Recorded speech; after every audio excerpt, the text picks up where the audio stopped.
It's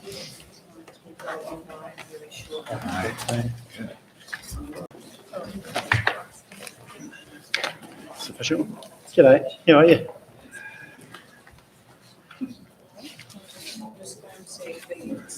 It's quite intimidating. I've never done this before.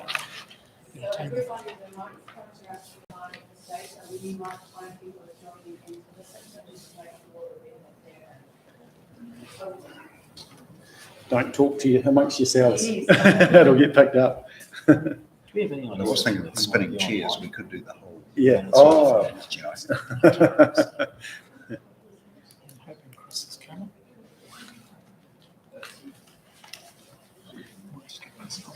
Yeah, I think so.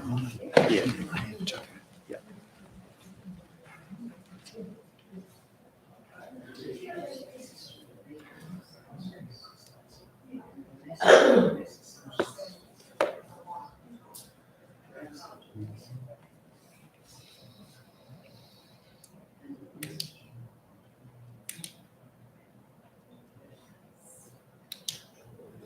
You good? You're good. I don't think we can say anything without getting picked up, so yeah. I'm good. Yeah.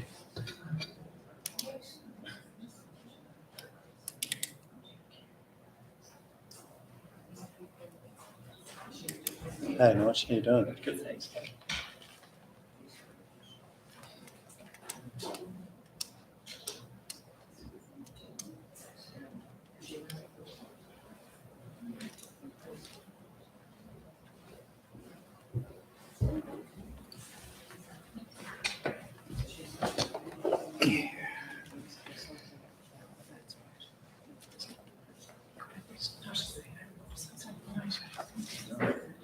Is beat? Yeah, he will jump on the back. Yeah. Yeah.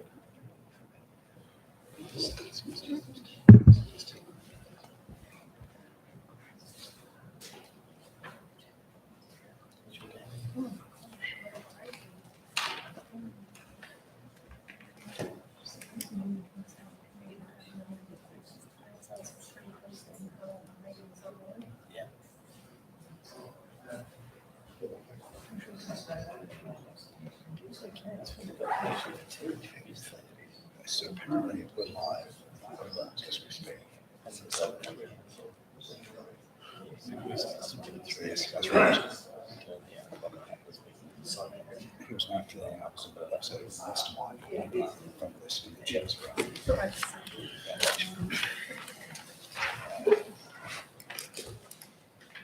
Right. Hello and welcome. Those that are here in the room and those that may be online, hello and welcome.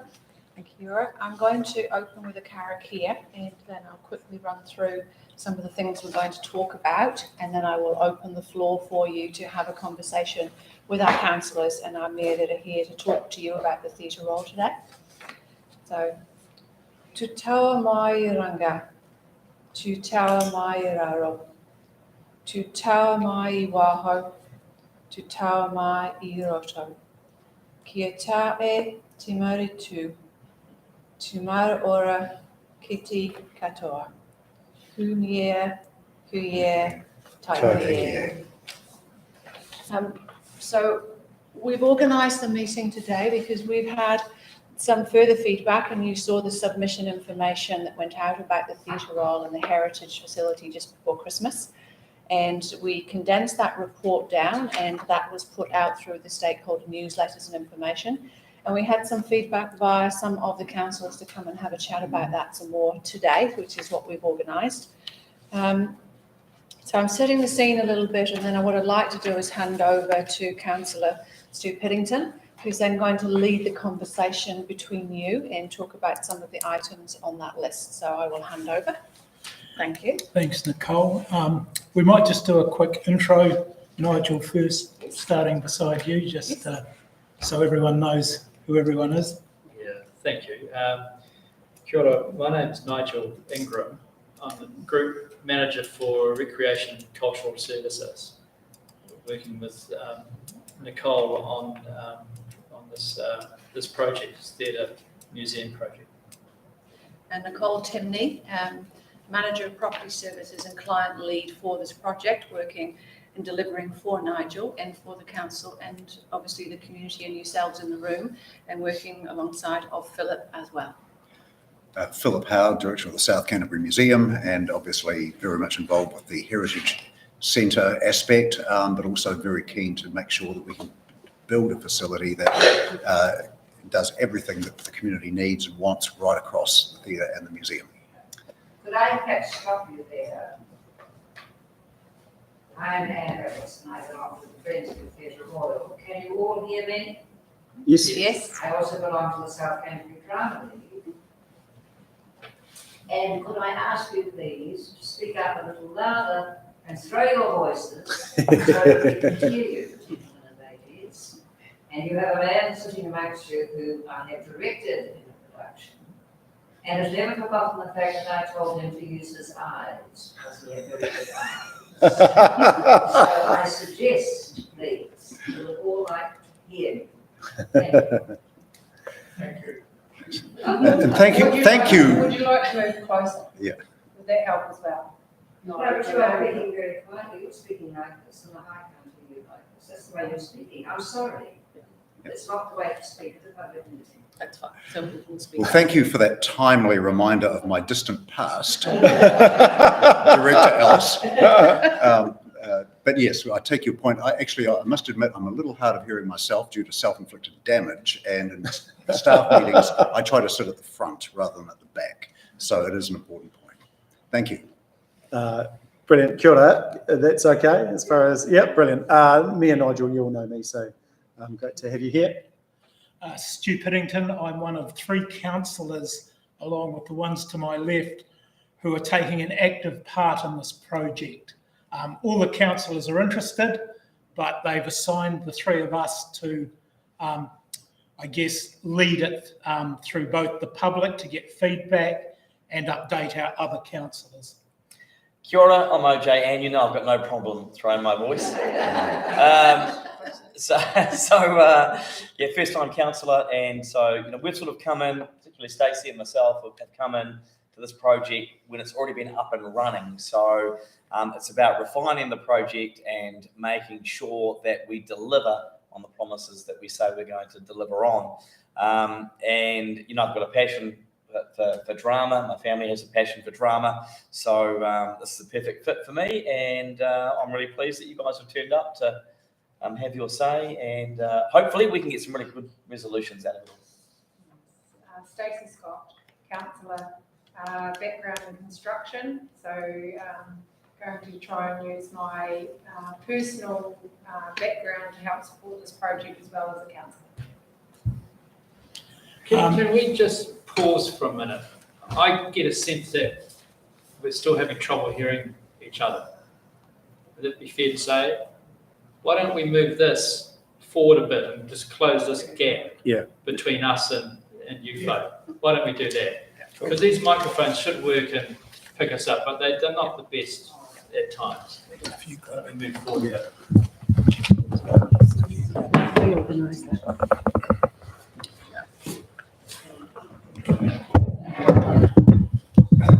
We have to adjust that. I just said second on that, move forward. As long as they can hear us. Our Chief Executive, Bede Karen, has just joined us. Bede was just going to talk briefly at some stage about how councils handle contracts, and I guess we have some good local people that are keen to contract to us, but we've got to be very clear with them. They can't be too involved at the front because otherwise they seem to have a competitive advantage. But unfortunately, those people aren't here. They may be watching online. But I'll ask Bede. First and foremost, thanks for coming. Thanks for your passion, and thanks for your input. This isn't the end of it. We are inviting people after this session to again submit by the 31st of March by email. The email's inquiries@timdc.gov.nz, but we can give that out later on. I guess what the stage we're at now, we're starting to refine the feedback to what we can and can't do. We can't relitigate what's happened. We're moving forward. I guess on the list that's been produced and sent back to you, the real positives, there's more yeses for inclusions than there are no's that we can't do. So that's great. I guess we are trying to listen to concerns, but we are constrained by a budget of, sounds like a lot of money, 57.1 million. But you've got to remember half of that is going to Philip and the museum, half of it is going to the theatre. So when people talk about a $57 million theatre, that isn't actually true. We had a meeting today, I guess, with a number of consultants, and I asked the money man, the QA, what the split was between the theatre and the museum, and it's roughly 50-50. So we're delivering just under a $29 million revamp of the Theatre Royal. And I guess that's important to know. It's a revamp of a very old theatre. So a lot of that money is going to be spent on foundations, strengthening, updating sound and lighting. So actually when it opens and you go in, it'll be nicely polished, but it'll look much the same as it does now, because we are retaining all the historic features that we can, which is about 95% of them. So that's where it was at. To be honest, I was expecting a few more people, so I did want to touch. I don't want to go line by line through this, but there are about a dozen no's that I want to explain. There's more than a dozen no's, but some of them are repeats. Last time we had the conversation, a number of people were concerned about whether we could get a pit lift in or not.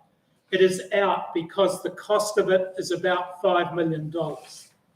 Now, the first thing I did was challenge the QA this afternoon that a pit lift does not cost $5 million. The problem is you have to dig out, you have to put the structure in place, you have to do lots of things.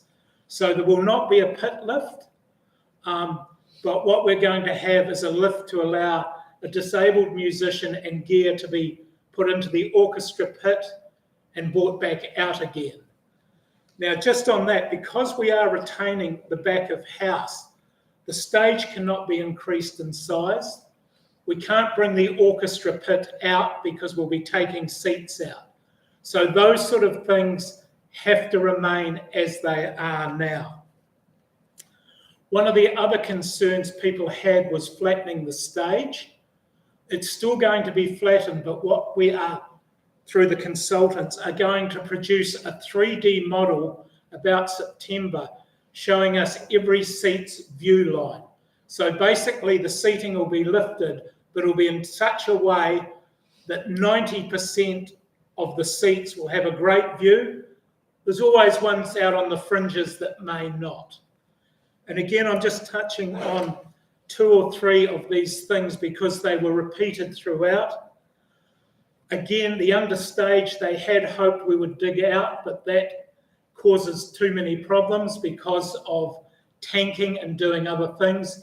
But we have made storage available in other places. This backstage, the access to the backstage, a lot of people wanted to be able to do 2 trucks, museum loading and unloading while the theatre did type scenario. Unfortunately, the access, the slope of the land, the back of stage and the design are not going to allow that. So that'll be on Philip to make sure he's organised to have 1 truck at a time, not all coming at once. And look, there may be times when that happens, but it's about compromise. I don't want to bore everyone, but I'm also in a group looking at the stadium, and basketball has different wishes to netball, to hockey, but we've got together and everyone's compromising for the best result. We don't want to compromise at the expense of the theatre, but we are restricted by the budget we have. So that's probably the overview of where I sit. Any questions in that overview, anyone?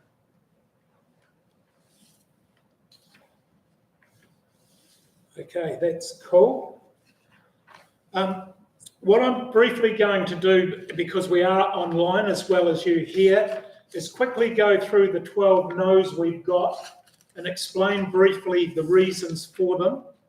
And again, you can question them. The first one was a larger stage. Well, we can't make the stage any larger because we'd either lose seats at the front, and we're confined by the shape of the building. We decided to keep the Theatre Royal so the stage will remain the same. Retain the kitchen and kitchen nook. That's been replaced by mobile food, but as Philip has pointed out, that can wheel round between the venues. But as Philip has pulled out, if 300 kids turn up at a matinee and want an ice cream, a mobile nook may not deliver it.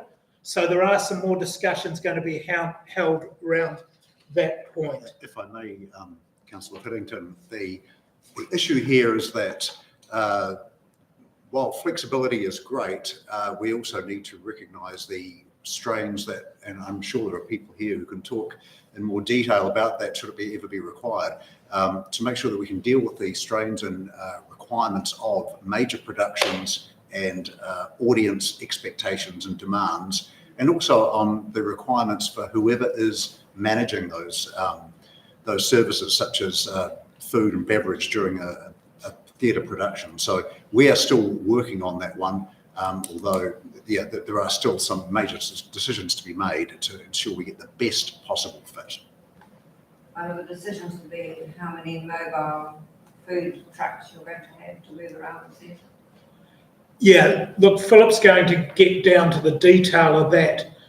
That's kind of the next step. Within the floor plan, there is no permanent spot, so it's working to the best design we can around that end. So I guess the point we're noting is we've had feedback. Philip has given it. They're going away to think about it because that's kind of how these processes work. A smaller function performance space was a no, but we note there is space in the foyer. There's an education space in the Heritage Centre, well, the museum. So there will be other spaces they can do that, but there is no specifically designed space because, again, we're not expanding really the size of the theatre or stage. So that was a no. A theatre similar size to Ashburton, which was much smaller, the answer is no because we haven't gone design and build. I think there's about 900 seats there at the moment, and making allowances is probably going to be between 800 and 900, just depending how they step up. So again, I'm just responding to the no's on the sheet very quickly. Can you explain that bit about the no's compared with Ashburton? Someone wanted, the question was... I read all that, but your answer is confusing me. Well, we're not building a standalone theatre. Ashburton holds 500 people. So we're not going to put 500 seats in a theatre that can hold 800 seats. We're going to put the 800 seats in. The seats will reduce. Yeah, I can understand. Yeah, the seats will reduce because they're naturally going to be bigger because a modern seat is bigger than the current theatre seat, etc. So where you had 900, you're likely to come down to an 800 because of the seats that are available and the more comfort that we can offer now, which is great because capacity at 900 was rare. So we want something fit for purpose, and 800 will be ample, I would expect. Additional space on the side of the stage. The simple answer is no, because we're still within the same walls. Do you want to explain briefly, Nicole? So the wing space, I know, is very, very important for the use of the stage. So we are looking at how we can design the fly system so that it doesn't take up wing space on one side. And we have increased the off stage. There are 2 rooms that go off the side now of the stage in one wing that allows scenery and docks and stuff to get taken right off the stage and out of the way and open up wing space. So very aware of how precious that wing space is on either side and how we design the inside of that stage to work better for everybody. The next no on the sheet that is not a repeat was regarding wheelchair access from the car park on Barnard Street. Yes, that will be worked in by the people that design it at the time. So they have to come up with the right sort of design for wheelchair access. Just quickly, someone didn't like the facade of the Criterion Hotel and wanted it removed. It's a heritage facade, so we are keeping it and it will form part of the frontage. It may also have a separate entrance to an education room. We're working through that, but the facade stays. I think there's only 4 or 5 more no's to cover. Unisex toilets, yes, they are going to work on that. They just haven't quite designed the way they will be at the moment. There will be one set of unisex toilets somewhere. A larger orchestra pit, the answer is no, because the only way to increase the pit is to come out and we lose seating. And it's also, when we've talked to the experts, the number of full orchestras that would turn up in Timaru versus losing the seating just doesn't make it viable. The single vehicle access I've talked about, it's just too difficult with a big truck reversing in and everything it has. We've talked about the fly system briefly. And, sorry team, just reading my notes. It's an affordability of hire to make sure that community groups as well as the commercial, we've got different rates, so we will work through that, and obviously it goes back to council to ratify any hires that we do in charges, which means the community and the drama leagues and other organisations will have a rate that they're able to book this theatre, which will not be at the commercial rates that we would then use for enticing big shows that come for the commercial. So we're making sure that it is open for the community to come and be engaged in this building and use the spaces. The final thing from me, and I'll ask Bede to follow up on this, there was quite a bit about debate about sound and the design of sound and how it would work and local input. We have a professional group, Marshall Day, working on that. But we also fall in, if we use the locals up front and they designed it, they cannot then tender because that would be unfair on others. So Bede, could you just explain that briefly? Yeah, thanks, Councillor Pennington. So it comes down to what are basically called procurement rules, which means the rules by which anyone who wants to come and do work for council, they have to comply with a set of rules. And these rules are designed really to make sure that there's a good competitive tension when we go and get ask people to do a job, that we get people who come representing the best value. And in order for that to happen, those rules to get that competitive tender mean you can't be involved in every step about the design, the specs, and then say, oh, I'm the one who'll build it. So what happens is that separates out, and to be eligible under the procurement rules, you have to be able to say that you're free of conflicts of interest. So that's what that process is about. Now, it is very rigorously enforced by the Auditor General, and it is something every year we get our financial statements and audited, and they look at the practices of council, and they look to make sure that we have good procurement practice or tendering practices in place. So that's the rule really that Councillor Pennington is referring to. We want to make sure we get the best people doing it. If there are local people with those skills, we want them to be able to tender for the work and be able to be in the ring, if you like, when those tenders are being given out. And that's the rule that's what we're referring to.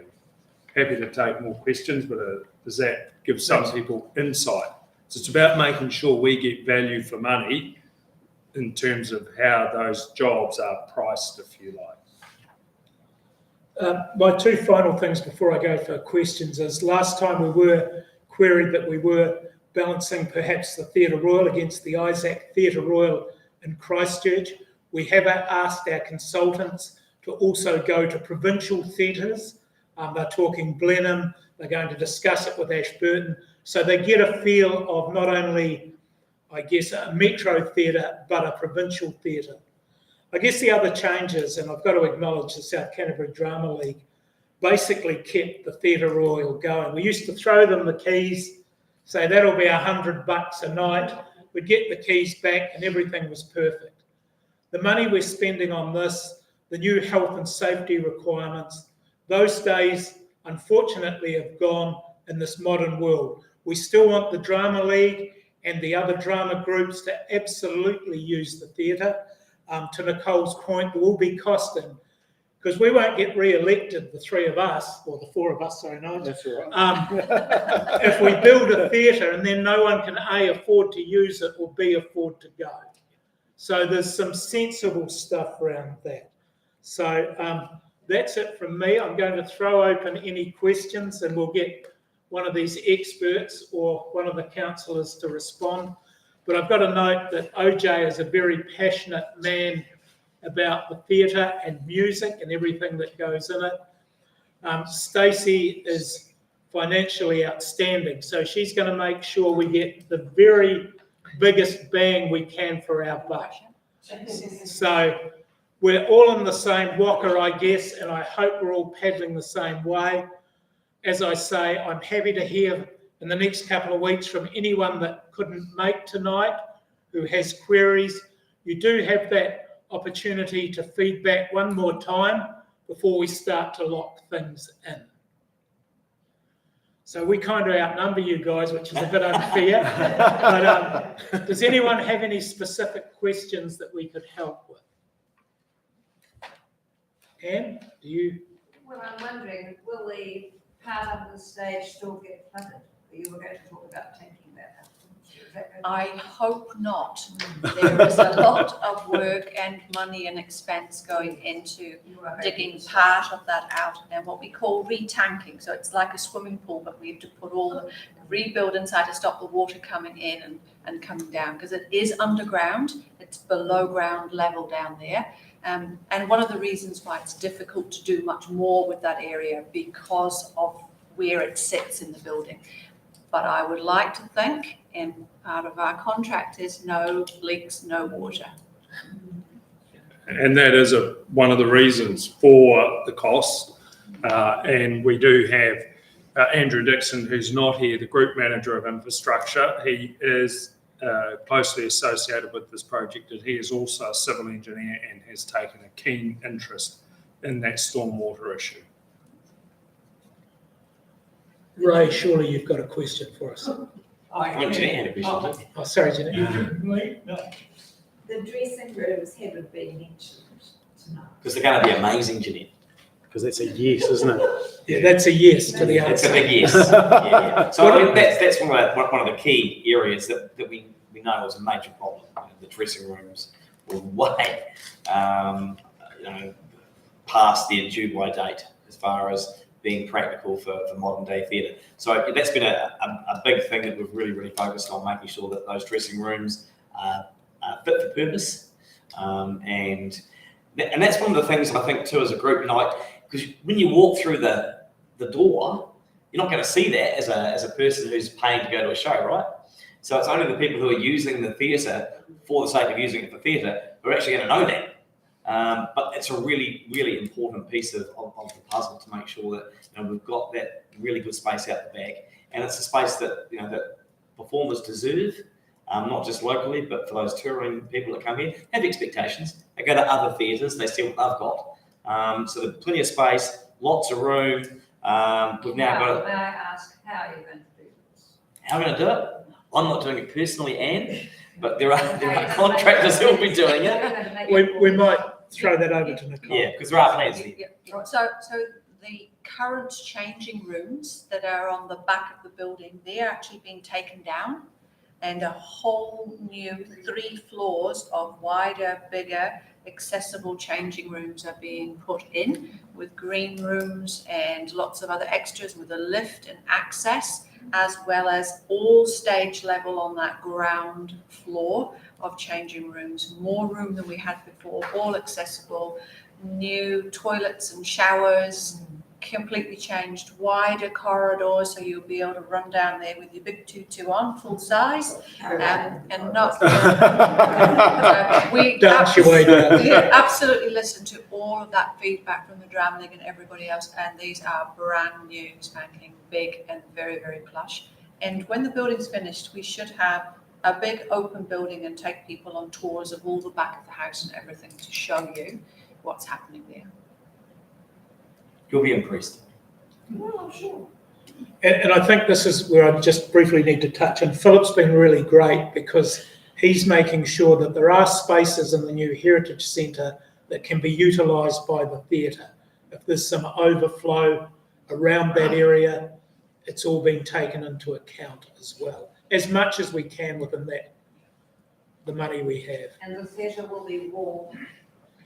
Yes. W-A-R-D. Yep. So underneath, it was all the floor is coming out. All the seats have been taken out of the theatre, as you know.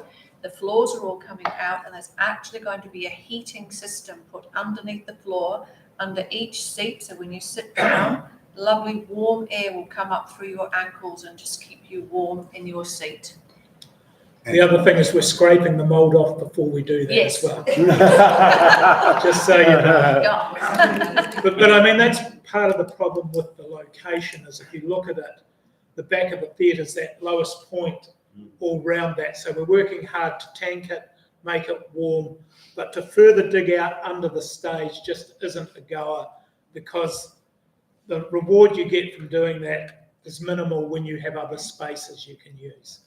So the spaces that Councillor Pennington has talked about in the new Heritage Centre with backdoor access allows for all that warm up in full costume for a big show, and that spill out in the Drama League all of the children's shows. We've got room next door with big spaces to create extra areas for changing, but also those warm up areas where you need to get your vocals going and practice your lines and spend some time before you go through on stage in costume and in between. So that has all been thought through as well. The last meeting I attended, there was kind of a heated discussion about lighting. Has that been resolved? Part of the design for the lighting and the sound system, Marshall Day, and again, we will do more of that as we go into the fit out towards the end, thinking about the shows that will come there, so the concerts, any musical gigs, the types of theatre productions, and what all of the requirements, lighting and sound for that will be. And there may be some kit that goes on hire instead of us holding it in stock in the building. Some lighting may be brought in and may go on hire because it would not be used that often. But this is a very sophisticated top-end international rig that's going in there, out across the stage, out into the audience, taking all of that feedback on board. And OJ is very hot on future-proofing it, so we don't build it today and then go, oh, wish we'd done this. So we are, again, within our budget envelope, pushing for the very best we can deliver. I don't want to spend $28.5 million on a theatre and everyone says it ain't working properly. Yeah, we've made it really clear there needs to be a really good theatre technician that is involved in the design process. Because the last thing we want is someone coming here to do a show and going, wait a minute, I can't plug that in. You know, so it's really, really important. And other theatres have had that issue in the past. Oamaru was one of them. When they first opened up the new theatre there, that's an issue that they had. They didn't have a theatre technician that was heavily involved in the design process. And we've been assured that will be the case with this theatre. So it's all about improving the experience for, yes, people in the back of house. So for those people who are doing the shows, but also for those people who are coming to see the shows. And the people who are working. Yes, exactly. So yeah, those back of house people. No.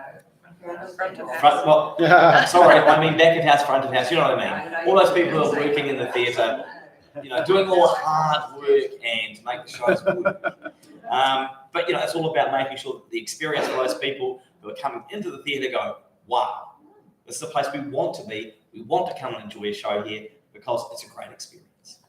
So, The aim for the project team and everybody involved is for you all to be proud of your theatre and to bring it back to life.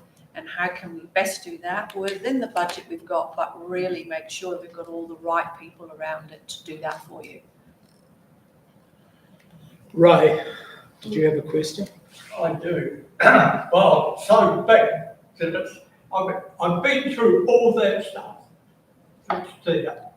Read all the comments, read the replies, so I know all that in detail.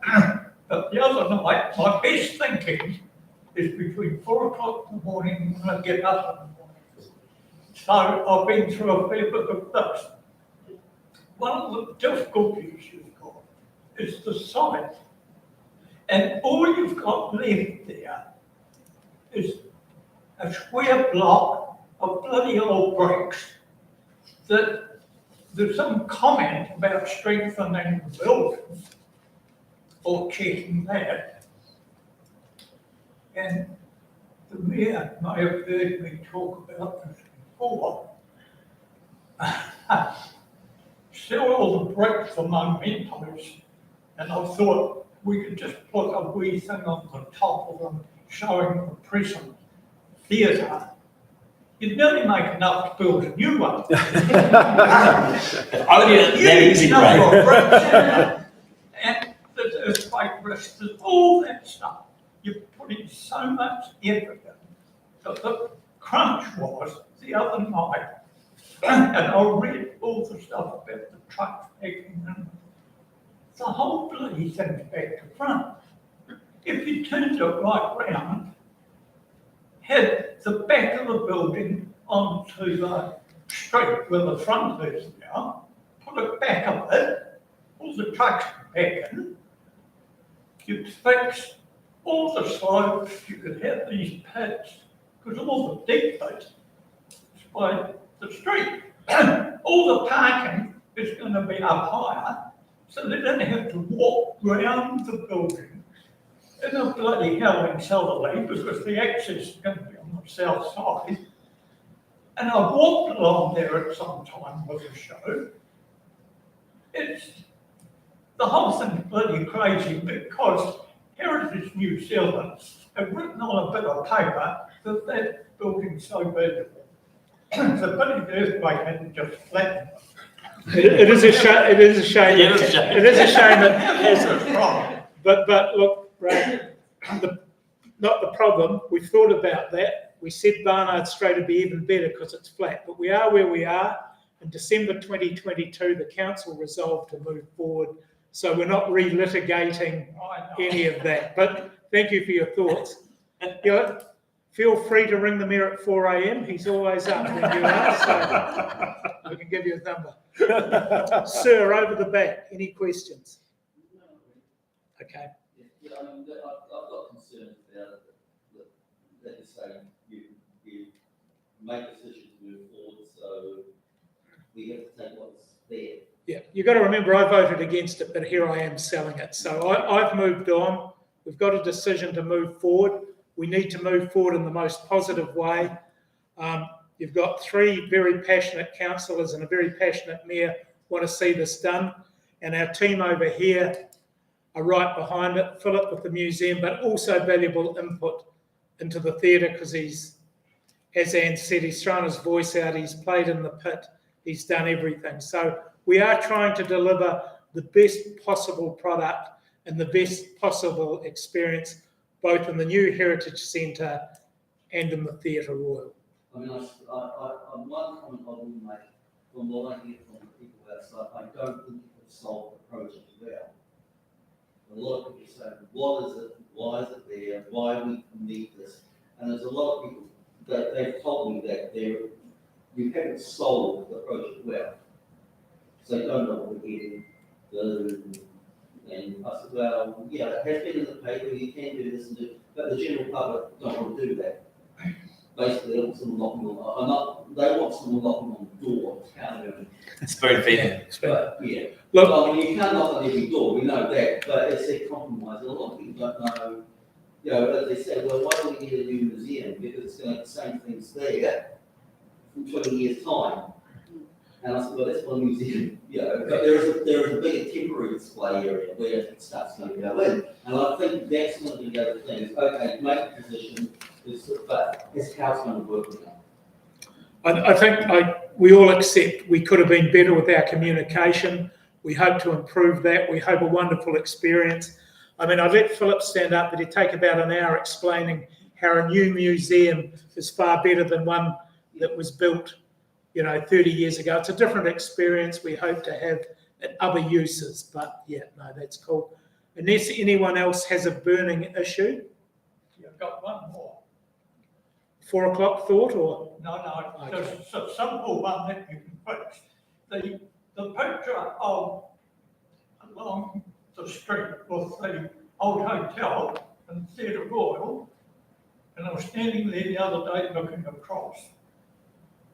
That hotel facade would be much better sitting there on its own, and the Chinese restaurant beside it, the real heritage buildings, and not filled in with the wavy things in the middle in the Theatre Royal.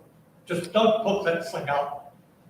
And that hotel would stand out as a true heritage building with a facade on it. All I'd say is we have to get permission from Heritage New Zealand to do whatever we're doing. It's a bit like... I'm not saying pull down the hotel, leave it, but enhance it so it's a focal point rather than sort of camouflage it. Yeah, look, and it's certainly not original. It's been hacked bits over the years, so you know it doesn't still have the same heritage value. But look, just one point I'd like to add, and I think this, you know, council, the last couple of councils have really been addressing the catch-up, I would say, as far as community infrastructure, and that's, you know, partly because, you know, perhaps over time, whether right or wrong, we haven't invested enough in R&M and some of these facilities. I think the libraries are a good example. You know, Leaky Roof, we've got a pretty good, you know, model there for some years to come. We're dealing with theatre, museum, and I address them, you know, similar to Councillor Pennington, in the fact that they're 30 million in each build, and they're going to be great pieces of community infrastructure for many, many years to come. And that the theatre is going to have a long, very, very long life.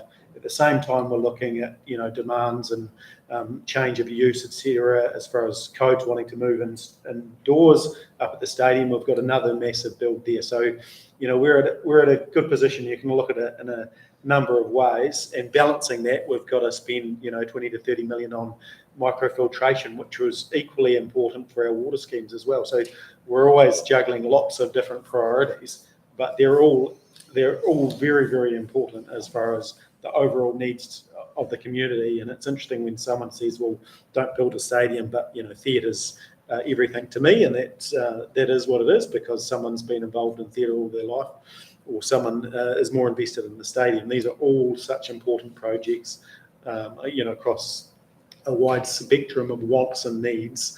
And, you know, we're just in the lucky position where we, you know, get to deliver on some of that for the community. So, you know, you can look at it in the fact that there's some negatives, but actually there's some positives that we can get on and deliver some of this stuff. So I think, you know, the next few years ahead is going to be pretty exciting, and I'm confident we've got some great people around the table, you know, both back of house and front of house. Yeah, thank you. There was a comment in there about doing away with the central aisle. I presume you're keeping the central aisle installed. I'm unsure because of the modern design, Nicole. We will look at a design for both, because we have arguments for the centre aisle, and we have a lot of arguments for people to say get rid of that because that's the best place to sit and hear and all the sound and the music. So we will look at the different designs for the seating, and then as part of the developed, come back and actually have another conversation about what works and the pros and cons of a centre aisle to not having a centre aisle. And the public will get to see that too, won't they, Nicole? Yes, Yeah. yes. And you've all been to the Isaac Theatre in Christchurch. Yep. Sat in the centre. I haven't sat in the centre, to be fair. Okay, right. No. But I have a pretty good seat, to be fair. Okay, just before I wrap up, Nigel, is there anything? We'll just quickly go across the front, wrap it up. Oh, no, I think Councillor Pennington covered really well, and it's great to get your feedback, but I have nothing further to add. Thank you. I thank you for all coming out tonight, and I've thanked you all the way through this process. And I'm really grateful that we have such a great council who are getting behind this project and what it will deliver in years to come and the activities. And it's a real privilege actually to be involved and to be able to do that.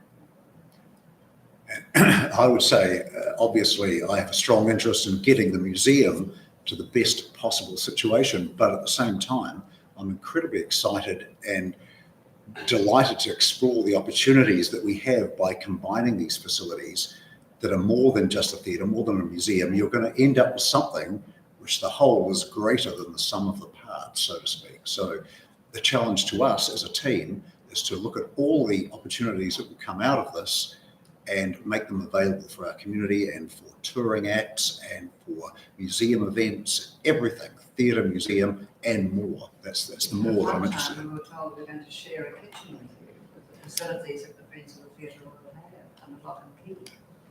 Sorry, could you just repeat that, Anne? I couldn't So I'm put it. going to go back to you, aren't I? At one time, we were told that we were going to share the kitchen, where we would have freezers, lockable freezers with ice creams and things, and as the friends of the theatre or the people using the theatre would be there. They'd have to be locked. Yes. Because we've known, we've told you that. Yes, certainly there'll be a range of aspects. Yeah. All the ice creams were walking. Rapidly. Ice creams. We had their wrappers, so effectively they left their wrappers behind. Part of the conversation about the mobile units, the kitchens and things, we haven't quite resolved exactly if we can find some extra space. If we can do that in this next bit of the development, we absolutely will have a look at those kitchens again. We need to have them, but can we enhance that with mobile as well and have a little bit of both? And the other point to make is that the old days of an empty theatre where people could go and have access after hours and help themselves to things are way in the past. We are going to have security, we will have staff working, we will have strict protocols around who gets access to what, so that there's no chance of someone interfering with things they shouldn't be touching. That's certainly what a museum would do, and the theatre will be doing the same. You're thinking the public went in on the first thing. Pardon? You're not saying the public. No, I'm not worried about the public, I'm worried about the people that get access after hours. With a sweet tooth. Yes. I have very little to add. I think it's an exciting project, and I think for communities to really thrive, they need this cultural infrastructure, and it's I think a great commendation on the council, and you can be assured they are holding us as officers to account for delivering our project very much to the community's expectations. So your concerns should be raised with them because they are passed on to us, and we meet regularly now with our professionals for this project. But it is about us as a community thriving together, and I think it really is a fantastic project that will be relished and enjoyed by communities. Thank you, Stu, for the chance to comment. Look, no, nothing from me. Just actually a thank you to you, Councillor Pennington. I think you've done a great job. And to your point, having voted against something but taking ownership, it's kudos to the people we have around the table. So yeah, thank you for your leadership in this space. My mother's 92, you know her, and she said, just get bloody on with it. So that's ringing in my ears. And pretty much that's the reason why I got the council, was just to get on with it. And so, anyone who knows me knows I've got a real passion for the theatre here locally, and I just see there's so many good spin-offs, in the future by having a fantastic community asset like a great theatre. So there's been a bit of a bumpy road perhaps leading into this, but I think we've engaged well lately. We've certainly got better at doing that, and we'll continue to get better at doing that, and hopefully smoother seas ahead, and we'll come out of it with, as Nigel was saying, a fantastic asset for the community to enjoy for many years to come. So it's good. Thanks, Stu. We're together. Yeah, and I suppose just for me, it's getting involved and helping support the officers within the council to actually get things done. And so I'm looking forward to many projects that we're working on within council. So, yeah, it's exciting. And more communication. Yeah. Sell it. Yeah. Sell Well, thank you all very much. That's not bad, and under an hour. So, thank you all for coming, your time and your passion. And please, if anyone has questions, get them direct to Stacey, OJ, or myself. The more feedback we get is great. Thank you. Thank you. Thank you. Thank you, Stephen.